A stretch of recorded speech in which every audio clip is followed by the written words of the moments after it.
اعوذ باللہ من الشیطان الرجیم بسم اللہ الرحمن الرحیم الحمد للہ رب العالمین والصلاة والسلام علی اشرف الانبیاء والمرسلین وأہل بیتہ الطیبین الطاہرین المعصومین اما بعد فقد قال اللہ تبارک وتعالی فی کتابہ المبین وهو اصدق القائلین اعوذ باللہ من الشیطان الرجیم بسم اللہ الرحمن الرحیم ان الدین عند اللہ الاسلام صدق اللہ العلی العظیم۔ خالق کائنات اور مالک موجودات کے فرمان واجب الاحترام کا ترجمہ اور حاصل مطلب یہ ہے کہ تمام ادیان عالم میں سے اور کائنات کے تمام ملل و مذاہب میں سے جو دین خالق کائنات کو پسندیدہ دین ہے، اس کی نظر قدرت میں قابل قبول دین ہے، جو نجات دارین کا ضامن و کفیل دین ہے، اس کا نام صرف اسلام ہے۔ الحمدللہ اللہ نے بے شمار نعمتوں کے علاوہ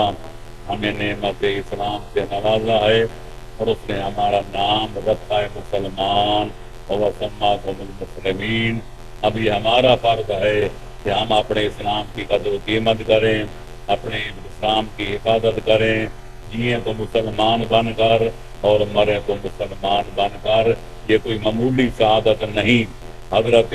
یوسف وہ نبی ابن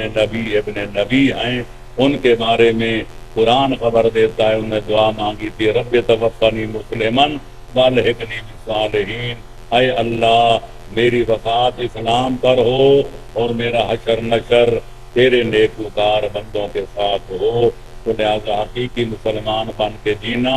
اور مرنا کوئی معمولی سعادت نہیں بلکہ بہت بڑی سعادت کبریٰ ہے، اور ذالک فضل اللہ یؤتیہ من یشاء۔ اور ظاہر ہے کہ ہم اس وقت تک مسلمان نہیں بن سکتے، مسلمان بن کر جی مر نہیں سکتے جب تک پہلے اسلام کی حقیقت کو نہ سمجھا جائے اور اسلام کے بتائے ہوئے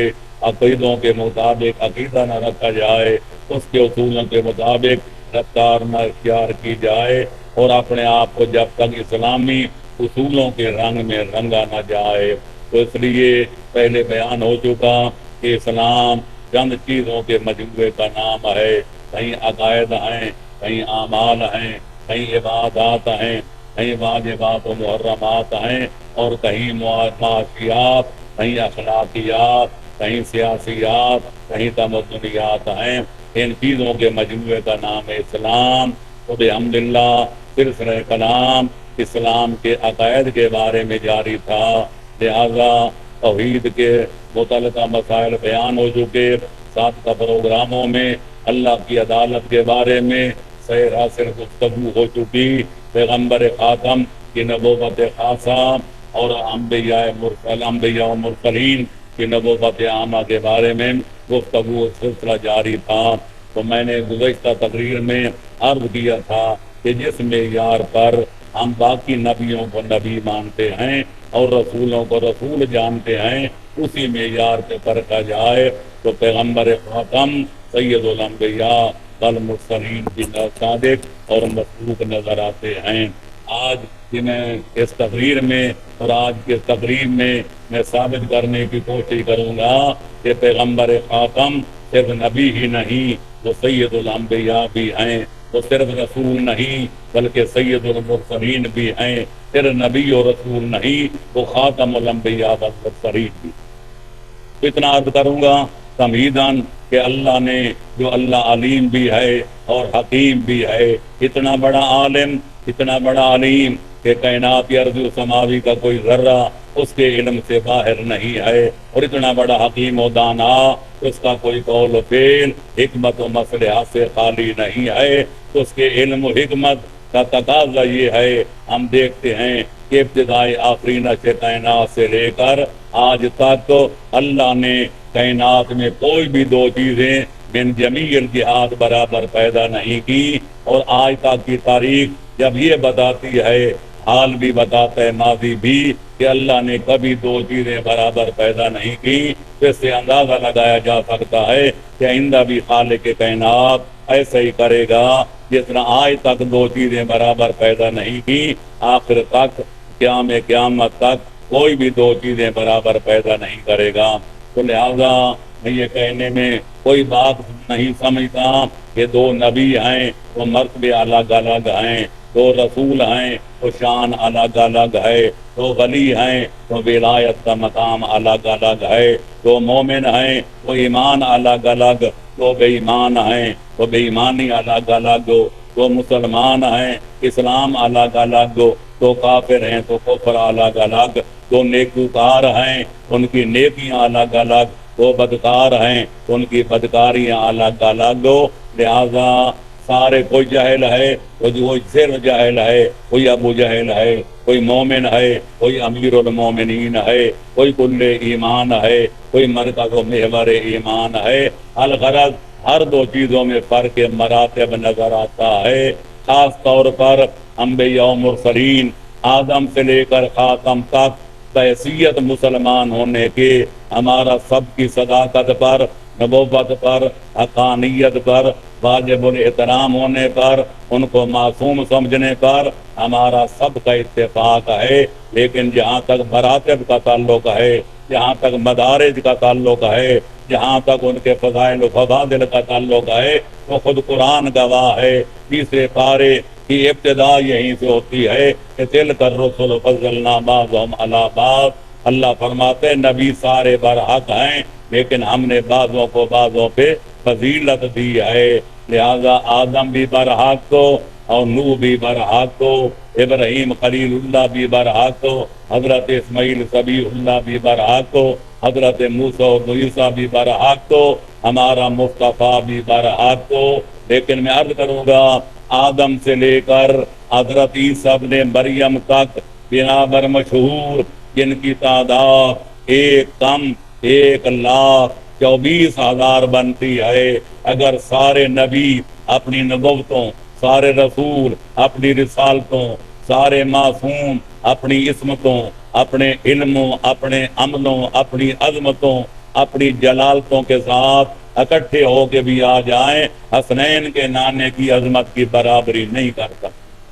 لہذا ہمارا نبی سارے نبیوں سے افضل، ہمارا رسول سارے رسولوں سے افضل، ہمارا نبی تمام کائنات کی ہر بندے سے افضل، ہر چیز سے افضل و اعلیٰ ہے، اور ہمارے پاس ان کی افضلیت اور ان کی برتریت کے بے شمار دلائل ہیں، براہین ہیں، آیات قرآنی بھی ہیں، پیغمبر خاتم کی روایات بھی ہیں، علماء اعلام کے بیان کردہ دلائل بھی ہیں، لیکن تفصیلات میں جائے بغیر ہم اتنا عرض کریں گے، دو چار دلیلیں آج کی اس تقریر میں، آج کے پروگرام میں عرض کر کے اپنے مطلب کو ثابت کروں گا کہ ہمارے پیغمبر جیسے نہ کوئی نبی ہے نہ کوئی رسول، بلکہ سارے مل کے بھی آ جائیں ہمارے پیغمبر خاتم کی عظمت کی برابری نہیں کر سکتے۔ من جملہ دلائل کے ہمارے پاس ایک دلیل یہ ہے کہ ہمارے پیغمبر خاتم علت غائی ممکنات ہیں، وہ خواجہ موجودات ہیں، خالق کائنات حدیث قدسی میں فرماتا ہے لولا کلمہ خلقت الافلاق، اے میرا حبیب اگر تجھے پیدا کرنا مقصود نہ ہوتا تو میں کائنات کی کوئی شے عدم سے نکال کر عرص وجود میں نہ لاتا۔ اس سے پتہ چلتا ہے کہ پیغمبر اسلام علت غائی ممکنات ہیں، یہ خواجہ کائنات ہیں، یہ مقصود ان کی خلقت مقصود بالذات ہے، اور باقی سارے حضرات جو ہیں وہ ان کے طفیل میں پیدا ہوئے ہیں، اور ظاہر ہے کہ جو مقصود بالذات ہوتا ہے وہ مقصود بالعرض سے افضل بھی ہوتا ہے اور اعلیٰ بھی ہوتا ہے۔ یہی وجہ ہے کہ علماء اعلام نے اپنی عقائد اور علم کلام کی کتابوں میں واضح کیا ہے کہ لولا ہم لما خلق اللہ آدم ولا حوا ولا الارض ولا السماء ولا الجنت ولا النار ولا شیئا مما خلق صلوات اللہ علیہم اجمعین۔ اگر خالق کائنات محمد و آل محمد علیہ السلام کو پیدا نہ کرتا تو نہ آسمان ہوتا، نہ زمین ہوتی، نہ جنت ہوتی، نہ جہنم ہوتی، نہ کائنات کی کوئی شے عدم سے نکل کر عرص وجود میں قدم رکھتی۔ خالق کائنات نے یہ ساری کائنات جو پیدا کی ہے تو سرکار محمد و آل محمد کے طفیل، لہذا پیغمبر اکرم جو ہیں وہ علت غائی ممکنات بھی ہیں اور خواجہ کائنات بھی ہیں۔ تو اللہ نے باقی تمام نبیوں کو، ولیوں کو، وصیوں کو، اہل ایمان کو اگر پیدا کیا ہے تو پیغمبر خاتم کے طفیل ان کا وجود مقصود بالذات ہے اور باقیوں کا وجود تو پھیلی ہے۔ اس لیے خالق فرماتا ہے افامتا فہم الخالدون، اے میرا حبیب تو غرض خلقت کائنات ہو کر، تو علت غائی ممکنات ہو کر موت کا ذائقہ چکھ کے دنیا سے چلا جائے، اور جن کو میں نے خلت وجود ہی تیرے تو فعل میں دی ہے وہ ہمیشہ زندہ رہ جائیں، یہ بات عقل ماننے کے لیے تیار نہیں ہے۔ جو زندہ ہے وہ موت کی تکلیف سہے گا، جب احمد مرسل نہ رہے کون رہے گا؟ لہذا یہ ایک دلیل ہے کہ پیغمبر اکرم سارے نبیوں سے افضل و اعلیٰ ہیں، اور دوسری روایت جو ہے دلیل یہ ہے کہ خالق کائنات نے کسی نبی کو اس وقت تک نبی نہیں بنایا جب تک اپنی توحید اور پیغمبر خاتم کی رسالت کا ان سے اقرار نہیں لے لیا۔ چنانچہ جناب المودت میں، بصائر الدرجات میں، انوار المواہب وغیرہ کتابوں میں یہ روایت ملتی ہے کہ ایک دور خلافت میں کوئی یہودیوں نے آ کر اس دربار سے سوال کیا کہ اللہ کے قرآن کی ایک آیت کا مطلب سمجھ میں نہیں آتا کہ خالق کائنات انبیاء پیغمبر خاتم انبیاء سے فرماتا ہے کہ بس المن ارسلنا من قبلک من رسول، کہ اے میرا حبیب ان رسولوں سے جن کو آپ سے پہلے میں نے رسول بنا کر بھیجا کہ ان سے میں نے عہد و پیمان کیا لیا تھا۔ تو سائل نے سوال یہ کیا کہ اس جگہ کا نام بتاؤ، اس تاریخ کی نشاندہی فرماؤ کہ جب پیغمبر نے نبیوں کی کنونشن بلائی ہو اور ان سے یہ سوال کیا ہو کہ اے اللہ کے نبیوں، اللہ نے تمہیں جب نبی بنایا تھا تو پہلے تم سے کیا عہد و پیمان لیا تھا؟ درباریوں نے اپنی عاجزی کا اقرار کیا اور حیدر قرار یاد آ گئے، لہذا سائل بھی مسئول بھی بارگاہ امامت میں حاضر ہوتے ہیں اور جا کر سے سوال کرتے ہیں کہ پیغمبر اکرم خالق کائنات جب نبیوں کو خطاب کر کے فرماتا ہے اے میرے نبیوں بتاؤ تم، جب میں نے کہا اے میرا حبیب ان سے سوال کرو کہ جب میں نے ان کو نبی بنایا تھا تو ان سے کیا عہد و پیمان لیا تھا؟ تو پیغمبر نے کب نبیوں کی کنونشن بلائی، کب ان کا اجتماع کیا، سوال کیا کیا، انہوں نے جواب کیا دیا؟ مولا علی نے مسکرا کے فرمایا کہ تمہیں الجھن اس لیے پیش آئی ہے کہ تم نے یہ سمجھا کہ یہ آیت زمین پہ اتری ہے،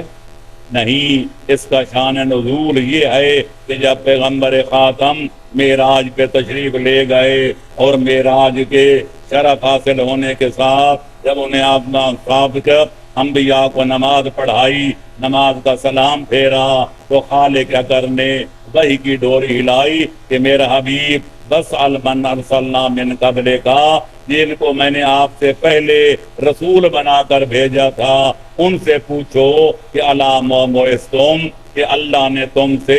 رسول بنانے سے پہلے کیا عہد و پیمان لیا تھا؟ جب پیغمبر اکرم نے اس وحی کے مطابق نبیوں سے سوال کیا تو ہمارے نبیوں نے، سارے رسولوں نے یک زباں ہو کے کہا الل اقرار بے توحید بل اقرار بے نبوتک، یا رسول اللہ خالق اکبر نے ہمارے سروں پر اس وقت تک تاج نبوت نہیں رکھا، تاج رسالت نہیں رکھا جب تک اپنی توحید کا اور آپ کی رسالت کا اقرار نہیں کرا لیا۔ تو پتہ چلا کہ خالق کائنات نے سابقہ نبیوں کو اگر نبوت عطا کی ہے، اگر سابقہ رسولوں کو رسالت کے درجہ ملا ہے تو اللہ کی توحید اور پیغمبر خاتم کی ختم رسالت کا اقرار کرنے کی وجہ سے۔ تو پتہ چلا کہ اگر سابقہ انبیاء و مرسلین خالق اکبر کی توحید کے ساتھ اگر پیغمبر خاتم کی رسالت کا اقرار نہ کرتے، نبوت کا اعتراف نہ کرتے تو خالق کائنات ان کو کبھی نبی نہ بناتا۔ رسول نہ بناتا۔ اس سے پتہ چلا کہ نبی اعظم کی شان سارے نبیوں سے بلند و بالا ہے، کیونکہ ان کو نبوت و رسالت ملی ہے تو پیغمبر خاتم کی رسالت کا اقرار کرنے کی وجہ سے۔ تو لہذا اس نبی خاتم کی رسالت کے اقرار کے بغیر نبیوں کو نبوت نہ مل سکے، رسولوں کو رسالت نہ مل سکے، ماننا پڑے گا وہ سارے نبیوں سے افضل بھی ہے اور سارے رسولوں سے اعلیٰ بھی ہے۔ علاوہ برین ہمارے پاس تیسری دلیل یہ ہے میرے دوستو، عزیزو، بزرگو، کہ خالق کائنات نے آدم سے لے کر عیسیٰ تک جتنے نبی بھیجے، کوئی ایک قوم کا نبی بن کر آیا، کوئی ایک ملت کا نبی بن کر آیا، کوئی ایک علاقے کا نبی بن کر آیا، کوئی ایک عالم کا نبی بن کر آیا، کوئی چند بندوں کا نبی بن کر آیا۔ جیسا کہ جناب یونس کے بارے میں ہے کہ ارسلنا میلا میت الفن او یزیدون، 1,00,000 یا 1,00,000 سے کوئی زائد آدمیوں کا ہم نے ان کو نبی بنا کر بھیجا۔ لیکن جب جتنے نبی آئے سارے کوئی علاقے کا نبی بن کر آیا، کوئی ایک ضلع کا نبی، کوئی ایک کمشنری کا نبی، کوئی ایک عالم کا نبی۔ لیکن جب ہمارے مصطفیٰ کا دور آیا، ہمارے مجتبیٰ کا دور آیا، جد الحسن والحسین کا دور آیا، اقلیم ختم رسالت کے تاجدار کا دور آیا، تو خالق اکبر نے تمام زمان و مکان کی حدیں ختم کر دی۔ فرمایا میرا حبیب میں ہوں رب العالمین اور تو ہے رحمت للعالمین، تو میں ہوں الہ العالمین اور تو ہے نذیر للعالمین۔ تبارک الذی نزل الفرقان علی عبدہ لیکون للعالمین نذیرا۔ یا دوسری جگہ فرماتا ہے کما ارسلناک الا رحمت للعالمین۔ اب اس بیت میں نہیں پڑھنا چاہتے کہ عالمی کتنے ہیں، وہ 14 ہیں، 1400 ہیں، یا عالم جو ہیں 14,000 ہیں، یا 14 لاکھ ہیں، یا 14 کروڑ ہیں۔ میں اتنا عرض کروں گا جس طرح کائنات کے ارض و سماوی کا کوئی خطہ، کائنات کا کوئی گوشہ، کائنات کا کوئی ٹکڑا خالق اکبر کی خدائی سے خالی نہیں، میں یہ کہنے میں کوئی مبالغہ نہیں سمجھتا۔ کائنات ارض و سماوی کا کوئی گوشہ، کوئی خطہ، کوئی ٹکڑا، کوئی قطع، کوئی حصہ حسنین کے نانے کی نبوت و رحمت سے بھی خالی نہیں۔ وہ الہ العالمین ہے، یہ رحمت للعالمین ہے، وہ رب العالمین ہے، وہ الہ العالمین ہے، یہ بشیر للعالمین ہے، یہ نذیر للعالمین ہے۔ لہذا جہاں جہاں تک خالق اکبر کی خدائی کا تعلق ہے، کہاں وہاں تک پیغمبر خاتم کی مصطفائی کا تعلق ہے۔ تو لہذا ماننا پڑتا ہے جس کی نبوت سارے نبیوں سے زیادہ وسیع ہے، جس کے حدود رسالت تمام رسولوں کی حدود رسالت سے مافراں ہیں اور وسیع تر ہیں، ان کا مقام بھی بلند ہے، ان کی شان بھی بلند ہے، کیونکہ جتنے افراد امت زیادہ ہوں گے ذمہ داریاں زیادہ ہوں گی، علم بھی زیادہ ضروری ہوگا، قوت و طاقت بھی زیادہ ضروری ہوگی، اور ہر صفت کمال میں اس کو سرآمد روزگار ہونا پڑے گا۔ لہذا ماننا پڑتا ہے کہ جو ہمارا پیغمبر آیا تو خالق اکبر نے تمام حدود زمان و مکان توڑ کے رکھ دی۔ لہذا جس طرح خالق کائنات اولین کا بھی پروردگار ہے، آخرین کا بھی پروردگار، تمام عالم کا پالنہار، تو حسنین کا نانا اولین کا نبی بھی ہے، آخرین کا رسول بھی ہے، زمین و آسمان والوں کا رحمت للعالمین بھی ہے۔ اس طرح کائنات کا کوئی گوشہ خالق اکبر کی خدائی سے خالی نظر نہیں آتا، کائنات کا ایک ذرہ بھی پیغمبر خاتم کی رحمت اور رسالت سے خالی نظر نہیں آتا۔ اس لیے ماننا پڑے گا کہ باقی سارے نبی کا مقام ایک طرف، ان کی شان ایک طرف، حسنین کے نانے کا مقام دوسری طرف، ان کی شان دوسری طرف، سارے نبی اکٹھے ہو کے بھی آ جائیں حسنین کے نانے کی عظمت کی برابری نہیں کر سکتے۔ یہی وجہ ہے کہ انبیاء و مرسلین دعائیں مانگتے ہوئے نظر آتے ہیں کہ اے پروردگار عالم، ہماری دعا ہے، ہماری استدعا ہے، ہماری التجا ہے کہ قیامت والے دن ہمارا حشر، ہمارا نشر، ہمارا جو ہے سب کچھ پیغمبر خاتم کی امت کے ساتھ کرنا۔ آپ اندازہ لگائیں جس نبی اعظم کی امتی ہونے کی دعائیں نبی اور رسول کرتے ہوئے نظر آئیں، کیا وہ برابر ہو سکتے ہیں؟ نہیں۔ خالق اکبر کا فرمان برحق ہے کہ تلک الرسل فضلنا بعضهم علی بعض، کہ ہم نے رسولوں کے درجے الگ الگ بنائے ہیں۔ سارے نبی اکٹھے ہو کے بھی آ جائیں، عظمت و جلالت میں، عصمت و طہارت میں، علم و عمل میں، اور شجاعت و شہامت میں، جود و سخاوت میں، عصمت و طہارت میں، کسی چیز میں بھی وہ پیغمبر خاتم کے برابر نہیں ہو سکتے۔ وہ صرف نبی تھے، ہمارا نبی سید الانبیاء نظر آتا ہے۔ وہ صرف رسول تھے، ہمارا رسول سید المرسلین نظر آتا ہے۔ وہ صرف اپنے زمانے کے نبی و رسول تھے، ہمارا رسول اولین اور آخرین کا نبی و رسول نظر آتا ہے۔ میں کیوں نہ کہہ دوں جس طرح خالق اکبر کے لحاظ سے خدا جیسا خدا کوئی نہیں ہے، لیس کمثلہ شیء، تو میں عرض کرنے میں کوئی مبالغہ نہیں سمجھتا۔ تمام انبیاء و مرسلین میں ہمارے نبی جیسا نبی کوئی نہیں ہے، ہمارے رسول جیسا رسول کوئی نہیں ہے۔ یا یوں کہہ دوں خالق ہونے میں اللہ بے مثال ہے، مخلوق خدا میں حسنین کا نانا بے مثال ہے۔ خدا جیسا خدا کوئی نہیں، ہمارے مصطفیٰ جیسا مصطفیٰ کوئی نہیں، مجتبیٰ کوئی نہیں، صلی اللہ علیہ وآلہ وسلم۔ جی سلسلہ کلام کر رہا تھا کہ ہمارے نبی صرف نبی ہی نہیں بلکہ سید الانبیاء بھی ہیں، ہمارے رسول صرف رسول ہی نہیں بلکہ سید المرسلین بھی ہیں۔ وہ صرف اللہ کے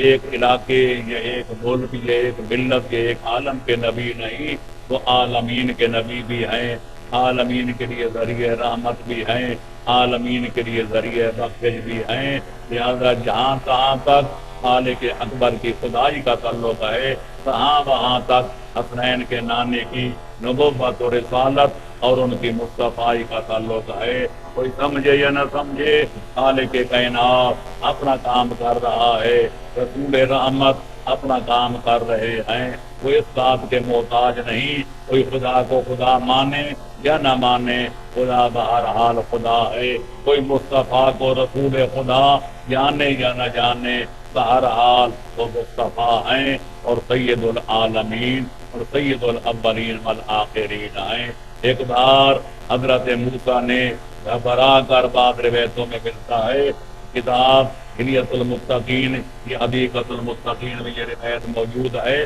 کہ حضرت موسیٰ فرعون کی فرعونیت دیکھ کر گھبرا گئے، کہنے لگے یا اللہ یہ بات میں برداشت نہیں کر سکتا کہ فرعون تیری زمین میں رہے، تیرے آسمان کے شامیانے کے نیچے جیے، تیرا رزق کھائے، تیرا پانی پیے، تیری نعمتیں استعمال کرے، اور پھر کہے کہ وہ خدا نہیں میں خدا ہوں۔ اے اللہ اس کی روزی بند کر دے، اس کا پانی بند کر دے، ہوا فضا بند کر دے، تاکہ پتہ چلے کہ خدا تو ہے یا خدا وہ ہے۔ تو خالق کائنات نے جواب دیا،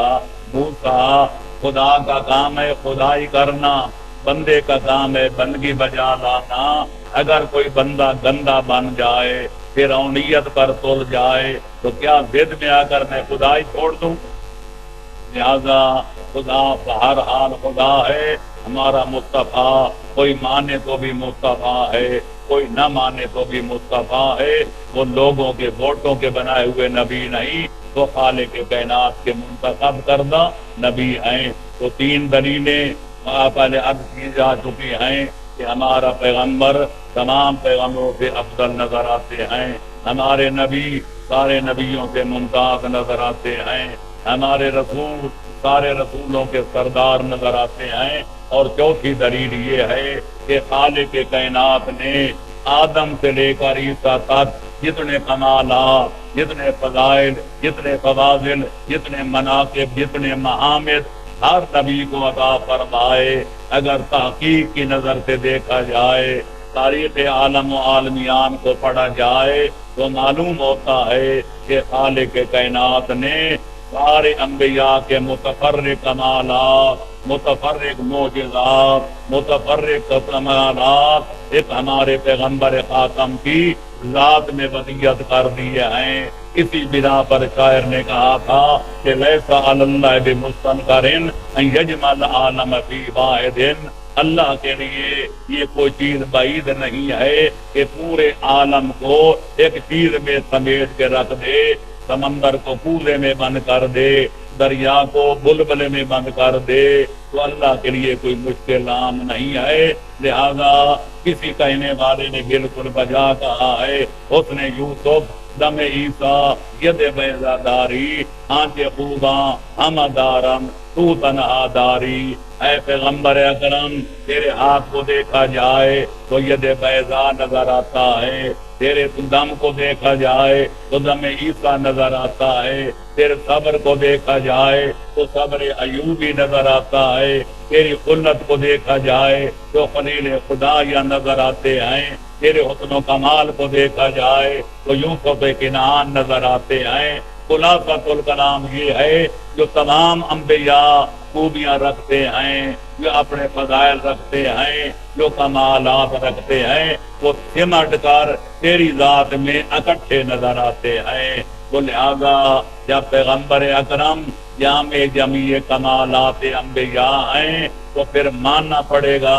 وہ سارے نبیوں سے فردن فردن افضل بھی ہیں اور اعلیٰ بھی ہیں، بلند بھی ہیں اور بالا بھی ہیں۔ وہ کون سی خوبی ہے جو سابقہ انبیاء میں پائی جاتی ہے اور حسنین کے نانے میں نہیں پائی جاتی؟ میں نے عرض کیا اور پھر کروں گا، آدم سے لے کر حضرت عیسیٰ ابن مریم تک سارے انبیاء کے اوصاف کو، کمالات کو اور ان کے مقام، مناقب اور محامد کو، فضائل اور فواضل کو اکٹھا کیا جائے تو صرف مصطفیٰ نہیں بنتے، بلکہ ان کے ساتھ اور فضائل کا اضافہ کیا جائے تب حسنین کا نانا بنتا ہے، تب عبداللہ اور آمنہ کا لال پیدا ہوتا ہے، تب جا کر خاتم الانبیاء والمرسلین وجود میں آتا ہے۔ تو یہ چار دلیلیں ہیں اس بات پر کہ ہمارا نبی صرف نبی نہیں تو سارے نبیوں سے افضل بھی ہے، اعلیٰ بھی ہے، بلند بھی ہے اور بالا بھی ہے۔ اور آخری دلیل میں اس سلسلہ میں یہ پیش کروں گا اور یہ چوتھی دلیل ہوگی کہ ہمارے پیغمبر خاتم کو خالق اکبر نے وہ بلند مقام عطا فرمایا ہے۔ یہ صرف وسیلہ نہیں بلکہ وسیلوں کے بھی وسیلہ ہیں۔ یعنی تاریخ اسلام پڑھی جائے، تاریخ انبیاء کا مطالعہ کیا جائے تو آدم اپنی امت کے لیے نبی تھے اور ان کے لیے وسیلہ تھے، حضرت نوح اپنی امت کے لیے وسیلہ تھے، حضرت خلیل خدا اپنے کلمہ گوؤں کے لیے وسیلہ تھے، جب وہ اللہ کی بارگاہ میں دعا کرتے تھے اپنے نبی کا واسطہ دیتے تھے، حضرت موسیٰ اپنی امت کے وسیلہ، حضرت عیسیٰ اپنی امت کے وسیلہ، خلیل و اسماعیل اپنے نام لیواؤں کے وسیلہ، لیکن اللہ نے ہمارے مصطفیٰ کو وہ عزت و عظمت عطا فرمائی ہے کہ یہ وسیلوں کا بھی وسیلہ ہے۔ اگر انبیاء سے کبھی کوئی ترک اولا ہو جاتا اور وہ خالق کائنات کی بارگاہ میں دعا و استدعا کرنا چاہتے تھے تو وسیلہ مصطفیٰ کو قرار دیتے تھے۔ چنانچہ سنی شیعہ کتابیں موجود ہیں، تفسیریں موجود ہیں، حضرت در منصور علامہ جلال الدین سیوطی کی اٹھا کر دیکھیں یا علامہ سید ہاشم بحرینی کی تفسیر البرہان اٹھا کر دیکھیں، سب میں لکھا ہوا نظر آئے گا جب حضرت آدم سے ترک اولا ہوا اور جنت چھوڑنا پڑی تو ان کی دعا یہ تھی، فتلقا، اللہ فرماتے ہیں فتلقا آدم من ربہ کلمات فتاب علیہ، اللہ نے ان کو چند کلمات تعلیم دیے تھے، جن کے ذریعے انہوں نے دعا مانگی تو خالق نے ان کی دعا قبول فرمائی اور ان کو مقام محمود پر فائز فرمایا۔ وہ دعا کیا تھی؟ اللہم انی اسألک بحق محمد و آل محمد الا توبت علیہ، اے اللہ تجھے واسطہ محمد و آل محمد کا میری توبہ قبول فرما۔ تو ان کی دعا کے فکرے ختم نہیں ہوئے تھے کہ خالق اکبر نے ان کی توبہ قبول فرمائی۔ حضرت نوح کی کشتی سارے کائنات کا چکر لگاتے ہوئے جب میدان کربلا میں پہنچی تو گھمر گھیر میں پھنس گئی، فخاف الغرق، اور ان کو خطرہ دامن گیر ہو گیا کہ کہیں میری ایک ڈوب نہ جائے۔ تو ان کی دعا کے فکرے یہ تھے، اللہم انی اسألک بحق محمد و آل محمد الا انجیتنی من الغرق، اے اللہ تجھے محمد و آل محمد کا واسطہ میری کشتی کو پار لگا دے۔ ان کی دعا کے فکرے ختم نہیں ہوئے تھے کہ ابھی وہ ان کی کشتی کوہ جودی پہ قرار پکڑ چکی تھی۔ حضرت موسیٰ نے جب جادوگرانے فرعون کے جادو کے اور رسیوں کو دیکھا تو ان کو خطرہ محسوس ہوا کہ کہیں آج کفر غالب نہ آ جائے۔ انہیں دعا مانگی، اے اللہ تجھے واسطہ محمد و آل محمد کا مجھے فتح و فیروزی عطا فرما۔ تو خالق نے فرمایا دائیں ہاتھ میں جو عصا ہے اس کو پھینک دے، تو اژدہا بن کے جادوگروں کی رسیوں کو نگل گیا اور خالق نے فتح و فیروزی عطا فرمائی۔ جب جناب خلیل کو آتش نمرودی میں جھونکا جانے لگا اور آسمان کے کرسیوں میں بھی قلبری مچ گئی کہ روئے زمین پر ایک اللہ کا خلیل تھا، اللہ کا نبی اور رسول تھا، آج ان کی زندگی کا چراغ گل کیا جا رہا ہے۔ تو خالق فرماتے قلنا یا نار کونی بردن و سلاما، حضرت خلیل نے دعا کی کہ اے اللہ تجھے واسطہ محمد و آل محمد کا مجھے آگ میں جلنے سے بچا۔ تو ان کی دعا کی تو خالق اکبر کا ارشاد اور حکم آگ کو مل چکا تھا کہ یا نار کونی بردن، اے آگ ٹھنڈی ہو جا۔ تاریخ بتاتی ہے کہ آگ اتنی ٹھنڈی ہوئی کہ جناب خلیل کے دانت بجنے لگے، سردی محسوس ہونے لگی، زکام کا خطرہ درپیش آیا۔ تو خالق کو دوبارہ فرمانا پڑا بسلامہ، اتنی زیادہ ٹھنڈی نہ ہو کہ میرے خلیل کو اذیت پہنچے، بلکہ سلامتی کے ساتھ اپنا وقت گزار سکیں۔ تو پتہ چلا کہ جب انبیاء و مرسلین مشکلات و مصائب میں گھر جاتے تھے اور اللہ کی بارگاہ میں اپنی مصیبتوں کے ٹالنے کی دعا کرتے تھے، استدعا کرتے تھے، التجا کرتے تھے، تو ہم نبیوں کو بھی پیغمبر اکرم کے سوا کوئی وسیلہ نظر نہیں آتا تھا۔ لہذا ماننا پڑتا ہے کہ تمام انبیاء اپنی امتوں کے وسیلے تھے، لیکن جس کو ہم نبی مانتے ہیں اور جس کی امت ہونے پہ فخر کرتے ہیں اور جن کا کلمہ پڑھتے ہیں وہ وسیلوں کا بھی وسیلہ ہے، وہ وسیلۃ الوسائل بھی ہے، ذریعۃ الذرائع بھی ہے، ذرائع بھی ہے۔ جب انبیاء مرسلین مشکلات میں گر جاتے تھے تو اللہ سے مشکل حل کرانے کے لیے، اپنی دعائیں قبول کرانے کے لیے سوائے پیغمبر خاتم کے ان کو کوئی اور ہستی نظر نہیں آتی تھی۔ تو جب وہ وسیلۃ الوسائل بھی ہیں اور ذریعۃ الذرائع بھی ہیں، اللہ کی بارگاہ میں نبی جن کو وسیلے کے طور پر پیش کرتے ہیں، ماننا پڑتا ہے کہ وہ سارے نبیوں سے افضل بھی ہیں، اعلیٰ بھی ہیں، بلند بھی ہیں اور بالا بھی ہیں۔ لہذا ہمارا دعویٰ ثابت ہو گیا کہ ہمارا پیغمبر صرف پیغمبر ہی نہیں، سارے پیغمبروں سے افضل بھی ہیں۔ ہمارا نبی صرف نبی نہیں بلکہ سارے نبیوں کا سید و سردار بھی ہے۔ ہمارا پیغمبر، ہمارا نبی صرف نبی ہی نہیں بلکہ خاتم الانبیاء والمرسلین بھی ہے۔ ان کی نبوت کسی خاص قوم و قبیلہ کے ساتھ مخصوص نہیں، وہ سید الاولین بھی ہے، سید الآخرین بھی ہے۔ وہ اس مقام پہ فائدہ ہے جہاں جبریل کا واسطہ بھی ختم ہو جاتا ہے۔ جب معراج جبریل مقام سدرۃ المنتہا پر رک گئے تھے یا پیغمبر اکرم کا مقام کعبہ کا فان پہنچے ہیں تو جبریل تو پیچھے رہ گئے تھے۔ خالق فرماتا ہے اب عبد و معبود کا معاملہ تھا فاوحا الی عبدی ما اوحا، اللہ نے اپنے بندے خاص پر وحی نازل کی، یا وحی نازل کرنے والا جانتا ہے اس نے وحی کی کیا، یا مصطفیٰ جانتے ہیں انہوں نے وحی سنی کیا۔ لہذا سر خدا کے آرے کے خالق بکس نہ گفت کر حیر کم کے بادہ فروشد کجا شنید۔ معلوم ہوتا ہے خالق کائنات کی بارگاہ میں پیغمبر خاتم کو تو خاص قرب حاصل ہے جو کسی نبی کو نہیں ہے۔ یہی وجہ ہے کہ آدم سے لے کر عیسیٰ ابن مریم تک خالق اکبر نے کسی نبی کو وہ شرف معراج نہیں بخشا جو حسنین کے نانے کو، عبداللہ اور آمنہ کے لال کو، خاتم الانبیاء والمرسلین کو بخشا ہے، اور اس مقام پہ لے گیا جہاں کسی مخلوق نے ان سے پہلے نہ قدم رکھا تھا نہ کوئی سجدہ کیا تھا۔ سبحان الذی اسریٰ بعبدہ لیلا من المسجد الحرام الی المسجد الاقصی الذی بارکنا حولہ لنریہ من آیاتنا۔ کچھ لوگ سمجھتے ہیں کہ اللہ ان کو بلایا تو اللہ نے اپنا آپ دکھانے کے لیے۔ میرے دوستو،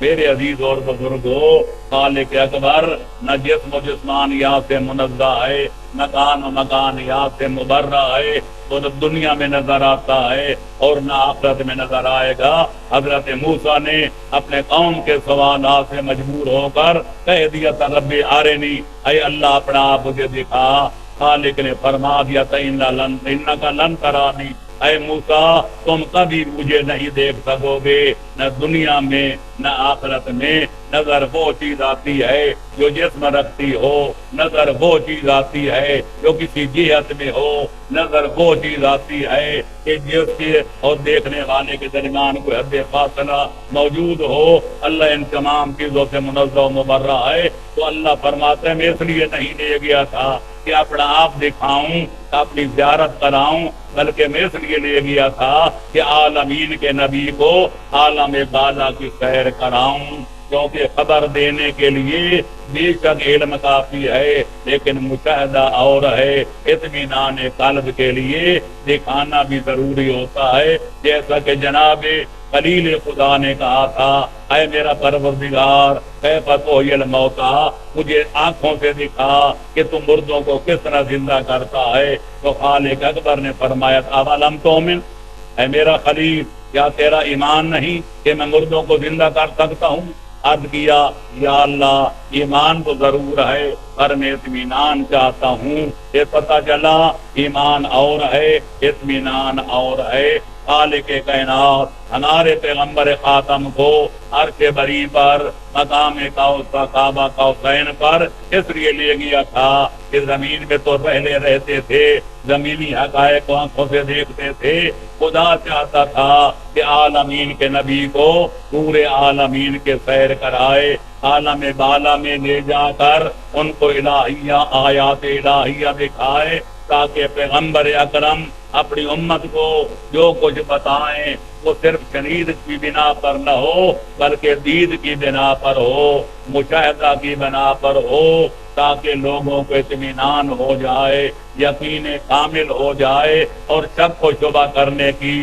کوئی گنجائش نہ رہ جائے۔ لہذا پیغمبر اکرم اس مقام پہ پہنچے جہاں آدم سے لے کر عیسیٰ تک نہ کوئی نبی پہنچا تھا، نہ آسمان کے بے شمار فرشتوں میں سے حتیٰ کہ جبریل امین جس کو خالق بھی امین کہتا ہے، نزل بہ الروح الامین علی قلبک لتکون من المنذرین، اس مقام پر پہنچے کہ جبریل بھی ساتھ چھوڑ کے سدرۃ المنتہا تک روکیا تھا۔ تو پیغمبر اکرم کا مقام کعبہ قوسین پر پہنچنا اور آدم سے لے کر عیسیٰ تک کسی نبی کا نہ پہنچنا، کسی ولی کا نہ پہنچنا، کسی ملک مقرب کا نہ پہنچنا، صرف حسنین کے نانے کا، عبداللہ اور آمنہ کے لال کا، اقلیم ختم رسالت کے تاجدار کا، کائنات کے آقا و سردار کا اور آقا نامدار کا وہاں پہنچنا یہ دلیل ہے کہ خالق کائنات نے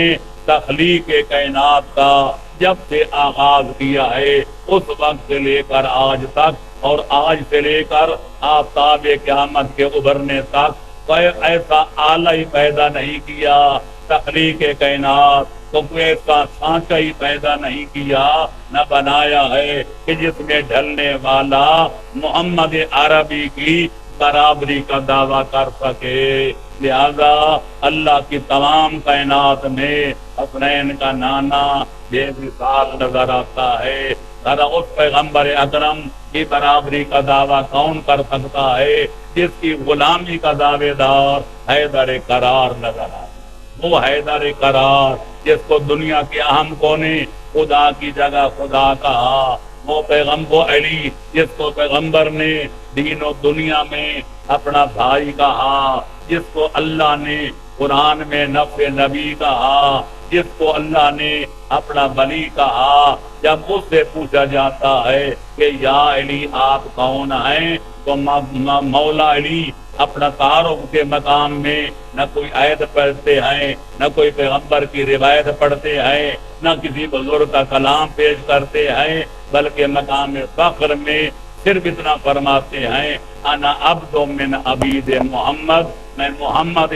عربی کے غلاموں میں سے ایک غلام ہوں اہل انصاف بتائیں سب کی عینت اتار کر اہل حق مجھے حقیقت بتائیں کہ جس نبی کی غلامی پر علی جیسا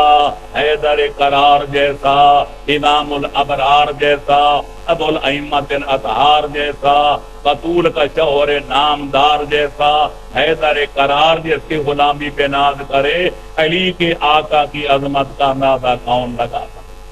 اور جس خدا کی خدائی پر جس خدا کی بندگی پر جس خدا کی اطاعت پر اور عبادت پر مصطفیٰ ناز کرے اس کے معبود اور اس کی مسجود کی عظمت و جلالت کا اندازہ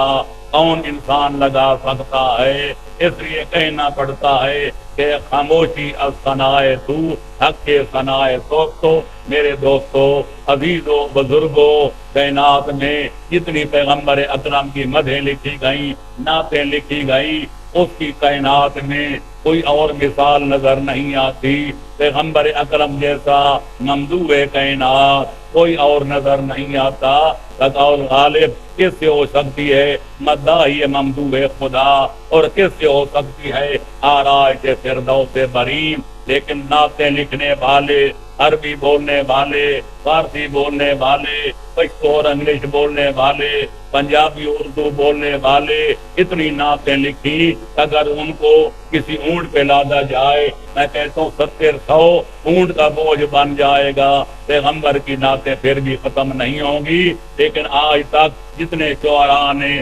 عقیدت کے پھول نثار کیے ہیں اس سے آگے کوئی ایک قدم بھی نہ بڑھ سکا کہ لا یمکن الثناء کما کان حقہ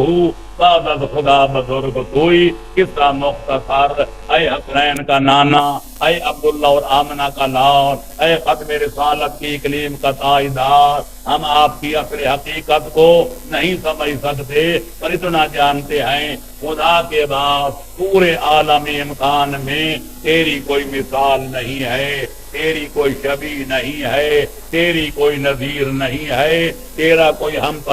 سایہ نہیں ہے تیرا کوئی ہمسر نہیں ہے اور تیری کوئی نظیر نہیں ہے خالق ہونے میں خدا بے مثل و بے مثال ہے کہ لیس کمثلہ شیء اور مخلوق خدا میں اولین اور آخرین میں انبیاء و مرسلین میں ملائکہ مقربین میں شہداء و صدیقین میں عباد اللہ صالحین میں حسنین کے نانے کی کوئی مثال نہیں ہے وہ خالق ہونے میں بے مثال نظر آتا ہے حسنین کا نانا اللہ کی مخلوق میں بے مثال نظر آتا ہے ہماری دعا ہے کہ جس طرح ہمارے خدا جیسا خدا کوئی نہیں اور ہم فخر کرتے ہیں اللہ کرے ہم ایسے اللہ کے بندے بن جائیں کہ خالق بھی فرمائے میرے بندوں جیسا بندہ کوئی نہیں جب ہم مقام فخر میں سر اونچا کر کے سینہ تان کے کہتے ہیں آدم سے لے کر عیسیٰ ابن مریم تک ہمارے نبی جیسا نبی کوئی نہیں، ہمارے رسول جیسا رسول کوئی نہیں۔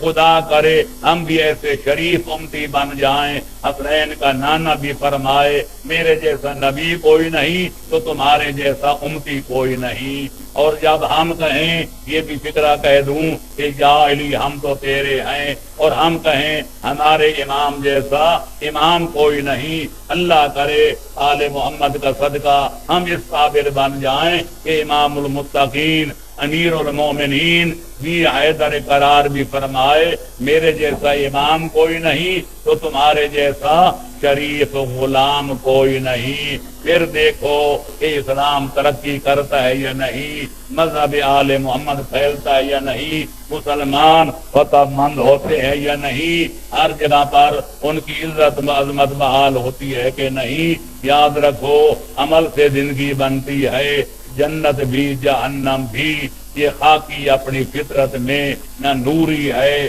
نہ ناری ہے۔ اللہ کرے ہم اس طرح بندے بنے جس طرح خدا ہمیں دیکھنا چاہتا ہے، ہم اس طرح پیغمبر خاتم کے شریف امتی بنے جس طرح پیغمبر اسلام ہمیں بلند سطح پہ دیکھنا چاہتا ہے، ہم اس طرح علی ولی کے غلام بنے جس طرح ہمارا امام ہمیں دیکھنا چاہتا ہے۔ انشاءاللہ پھر بیڑا پار ہو جائے گا، ہم دنیا میں رہیں گے تو عزت کے ساتھ، آخرت میں جائیں گے جنت الفردوس میں جائیں گے تو عظمت کے ساتھ۔ وآخر دعوانا ان الحمد للہ رب العالمین۔